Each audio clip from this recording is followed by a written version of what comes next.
संस्कृत सीखने वाले सभी संस्कृत प्रेमियों को का नितिन क्लासेस में हार्दिक अभिनंदन। मैं डॉक्टर रेखा जोशी आपको संस्कृत सिखाने की कोशिश करूंगी, पर हाँ, उसके साथ साथ अभ्यास करना आपकी जिम्मेदारी होगा। मैं जो भी आपको पढ़ाऊँ आप उसे अभ्यास करें।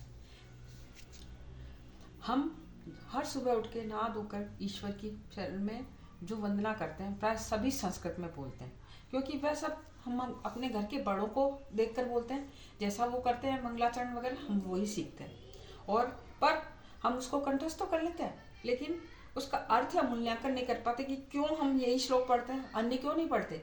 तो उसके लिए अगर कोई पूछे भाई ये श्लोक क्यों पढ़ते हो, इसका अर्थ क्या है और क्यों पढ़ने चाहिए, इसका जवाब हमारे पास नहीं होता। तो कह देते हैं कि भाई हमारे घर के बड़े बुजुर्ग पढ़ते हैं इसलिए।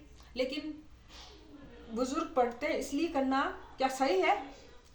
हमारे घर में जो पढ़े बस क्या वो सही है क्या? नहीं है ना। तो आओ हम उन्हें समझने के लिए संस्कृत सीखने की कोशिश करें, अथवा कोशिश किए बिना भी कभी कोशिश किए बिना ही कह दें कि हमसे तो नहीं होगा, यह भी तो कहना गलत है ना, क्योंकि कोशिश करने वाले की कभी हार नहीं होती। हमने बचपन में मकड़ी की कहानी सुनी थी, वो कितनी बार प्रयास कर करके जाल को बुन के ही रहती है।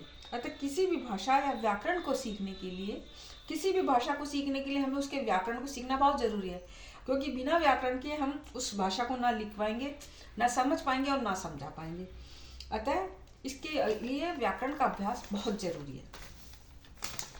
मैंने भी शुरू में इसको कठिन कहकर और उसको नहीं पढ़ पाई कह के नकार दिया, बहुत हिचकिचाई, पर गुरुजनों का सहयोग और अपने घर स्वयं के अभ्यास से ही मैं इसे कर पाई। तो कोशिश तो अवश्य कीजिए, सीखेंगे, एक बार नहीं, दो बार नहीं, तीन बार प्रयास तो करेंगे ना। संस्कृत व्याकरण के कठिनाई को थोड़ा आसान करने के लिए मैंने हिंदी की व्याकरण में जो शायद हम बचपन से पढ़ते आ रहे हैं, बहुत कहना आसान होगा। अतः मैं आपको पहले हिंदी की व्याकरण से ही संस्कृत के व्याकरण की कठिनाई को दूर करने की कोशिश करूंगी, क्योंकि इन्हीं में संस्कृत के स्वर व्यंजन सब हमें अनायास ही मिल जाएंगे और हम उनका अभ्यास करके संस्कृत का प्रवेश कर पाएंगे। आओ हम पहले स्वर, जिन्हें की हम संस्कृत में अच कहते हैं। अच मीन्स ए, संस्कृत का जैसे ये स्वर है ए, आ, ई, उ, ए, ऐ, ओ, औ, अंग, अह, ये है स्वर। स्वर किसे कहेंगे? हम किसी भी शब्द के साथ इसको मिला के बोलते हैं, इसलिए इन्हें शब्द स्वर कहा जाता है। और फिर जो हल कहलाते हैं संस्कृत में, वो होते हैं व्यंजन। व्यंजन हमारे यहाँ पता है आप लोगों को, क, ख,